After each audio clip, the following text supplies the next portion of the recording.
ठहरो। अभी कुछ भी करने से पहले ठहरो, क्योंकि जो करने की जल्दी है वही तुम्हें अपने आप से दूर ले जा रही है। और जिस क्षण तुम ठहरते हो उसी क्षण पहली बार जीवन तुम्हें छूता है। पहली बार तुम्हारी श्वास गहरी होती है। पहली बार भीतर का शोर थोड़ा शांत होने लगता है।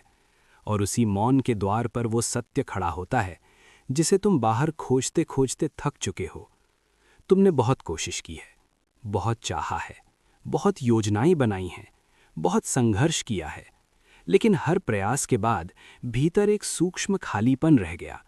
जैसे कुछ छूट रहा हो, जैसे कुछ गलत दिशा में जा रहा हो।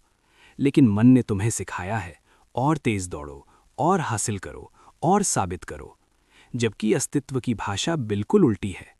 अस्तित्व कहता है छोड़ो, हल्के हो जाओ, खाली हाथ आओ, क्योंकि जो पहले से भरा हुआ है वो नया कैसे पाएगा। तुम जिस थकान को जीवन की समस्या समझते हो वो असल में संकेत है कि तुम बहुत ज्यादा कर रहे हो, बहुत ज्यादा चाह रहे हो और बहुत कम हो रहे हो। जब चाहना थमती है तभी होना प्रकट होता है। और होना कोई उपलब्धि नहीं है, वो कोई मंजिल नहीं, कोई पद नहीं, बल्कि एक सहज उपस्थिति है जो हमेशा से थी पर तुम्हारी भाग दौड़ में दब गई। मन का पूरा ढांचा अतीत और भविष्य के बीच झूलता रहता है। कभी वो पीछे जाकर अपराध बोध पैदा करता है और कभी भविष्य में जाकर भय पैदा करता है, और इन दोनों के बीच वर्तमान कुचल जाता है। जबकि जीवन केवल अभी में घटता है।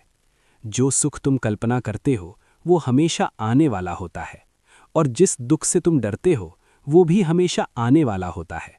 इसलिए तुम कभी यहाँ नहीं होते।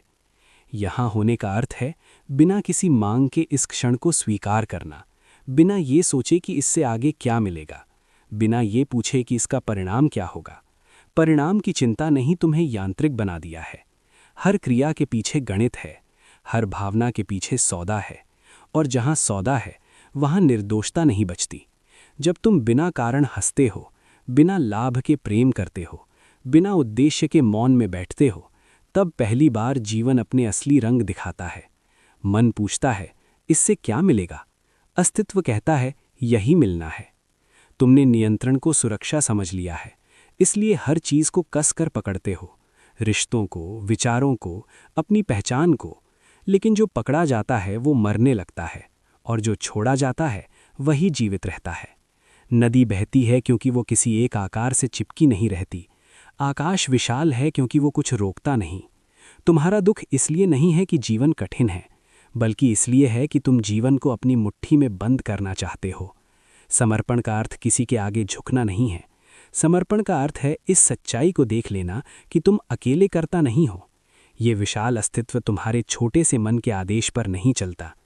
जिस दिन ये समझ उतरती है उस दिन भीतर एक गहरी शांति आती है, जैसे कोई भारी बोझ उतर गया हो, जैसे कुछ साबित करने की मजबूरी खत्म हो गई हो। और तभी जीवन पहली बार सहज होकर बहने लगता है।